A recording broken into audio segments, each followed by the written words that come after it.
the Chase Thomas Podcast, for people who have nothing but time to kill. Sam Pendleton, he commits to Tennessee, transfer from Notre Dame. Ryan Schumpert, it looks like he's coming in as a guard, but there is still uncertainty at center for Tennessee with Cooper Mays moving on to the NFL. So you've got William Satterwhite, Max Anderson, two blue chip in-house guys who will be redshirt freshmen in 2025, which is when Cooper, because Cooper wasn't a true freshman when he got the job, right? He was a redshirt. I don't think he started as a true Correct, freshman, yeah. did he? His freshman year, he played in some of his like jumbo sets as tight end. But he didn't remember. Start, He put on those weird numbers out there in 2020. Yeah. It didn't have the name on the back, but yeah, redshirt freshman was his first year as a true starter. What do you think of the addition? What does that actually mean about where the offensive line is headed in 2025 to you?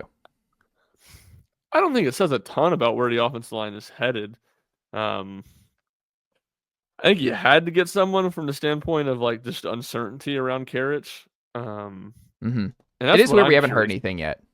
Exactly, and the classes have started, so it's kind of like what. See, like I don't know what's going on with him. Like, is he enrolled in school? Is he going through workouts? Like, what's the deal? Yeah. I think from that standpoint, you needed to add somebody, and it's probably good. It's probably good to add, have depth, and he'll be an option. It gives you a good option at center. I like the fact that he's a multi-year guy, and the fact that he has 3 years of eligibility to play. To me, that's one of the bigger pluses about him. Look, we can do the run around about how Tennessee is not doing well recruiting and developing high school offensive linemen, and all that would be accurate. But we've done that many a times, and I'll spare everybody some negativity on that and just say that I think it's a good pickup, and I feel like all this will work itself out. Like a lot of questions about where he fits. My feeling is that it'll all work itself out. And the hope is like you bring him in because of the uncertainty with Karich. If the idea is like as a fallback for center, then you're in a position where it's like you might be starting 4 transfers and 1 true freshman in 2025, and that can't happen in year 5 at Tennessee. Like it just can't happen. And I like Pendleton. I think there's a possibility he's better than what you got from Karich last year, because Karich was okay. Karich did not have a great year at left guard, but it's also that's maybe the battle in the spring. It's like Karich didn't show you enough to be like, all right, we'll pencil in Andre Karich again at that spot next year.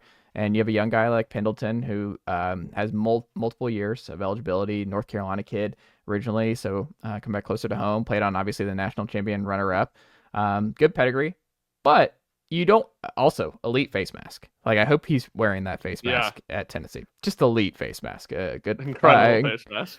I encourage folks to look it up if you're not familiar with the face mask choice from Sam Pendleton. But we need like an orange visor for Boot Carter. That's my other one. Like bring back the orange visors like that Miami was wearing in the early 2000s. Give Boot Carter or maybe one of the receivers. It adds something. Maybe that's the pop that's missing. Is we need an orange visor, the Oakley orange visor for one of the receivers.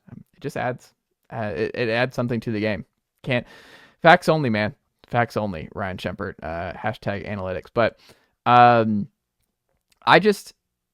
am so curious because I was talking to Adam Sparks of Knoxville News Sentinel last week about this, where we were going through the depth chart, and what I said was like, we can talk about the receivers, we can talk about Nico, we can talk about the running back room. The tackles were bad last year, and if the tackles are bad again this year, because I said, the season kind of died at Oklahoma, right? Because you saw, this offensive line is not going to be able to hold up in SEC play. And that Tennessee's not going to be able to do what they want to do offensively all year long. And it was like that's where the pivot happened, where it's like we're going to run through Dylan Sampson and we're going to play to our defense. And that's what they did the rest of the season, where the protection, where you're having to go 12 personnel all season long. And that's not what Heupel wanted to do, I'm sure. And that's what you had to do to win games. And you won 10 games playing that way. But you can't do that again next year. And you have to have more growth. The offensive line has to be better. So it's good that they brought in Sam Pendleton. I think if he's another factor at left guard, I think more competition is always good. But man, I hope it's not for center. I really, really hope William Satterwhite or Max Anderson or an in-house guy like even Jesse Perry, they win that job. So at least you have a couple in-house guys. Maybe Sham Umarov wins the left guard job. Maybe you bring in Pendleton, and Sham's just better. He's a 4-star guy from Denmark back in the home state from a couple years ago. He's played a little bit. Maybe it's Sham. Maybe he's right there at left guard. But I really, really want to see some of these guys. And there was a lot of hype around this past class that they just signed with Satterwhite, with Anderson, Gage Ginther, Jesse Perry, Bennett Warren. Like they loaded up on offensive linemen in this past class. This class, it's what, 2? Just Agamora and Sanders. I think they were only 2 offensive linemen, right? So they went all in last cycle on the offensive line. Obviously Sanders is going to be right there, but he's the number 1 offensive tackle. He's the number 1 of our overall prospect at one point. Like, just that's a plug and play. That's almost like a Jeremiah Smith at tackle at this point, where you're like, I don't even know how much that's developing and how much that it is what it is.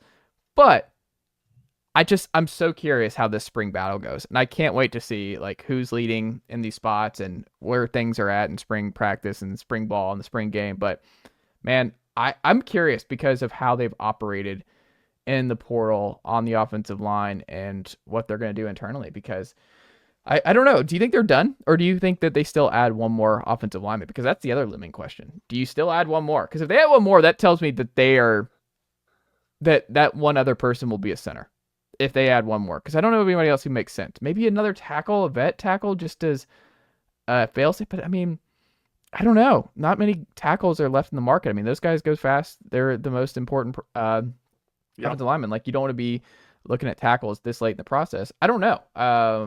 But do you think they take one more? Not really. I don't think so. I feel like we would heard a name by this point. Nick Moore's the other guy Tennessee signed. Nick Moore, yeah. Obviously an interior guy, but I lean towards no. I lean towards thinking they're probably set. And look, I think everything you said is accurate. Offensive line's a major question. The one thing I would say I disagree with slightly.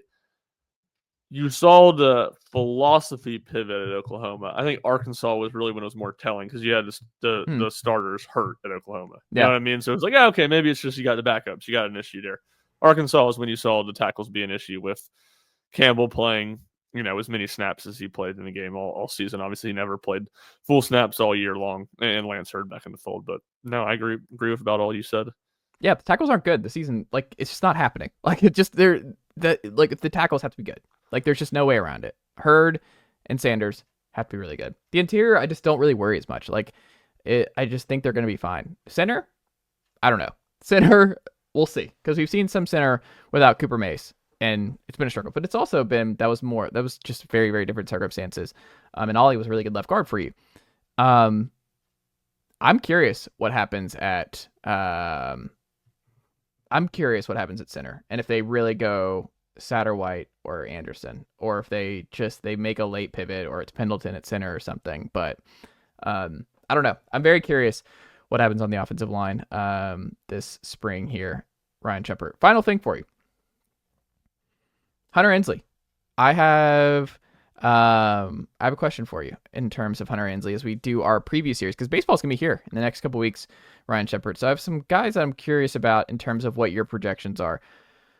2025 projections for Tennessee's star center fielder. What are you most curious about with Ensley in his last season on Rocky Top?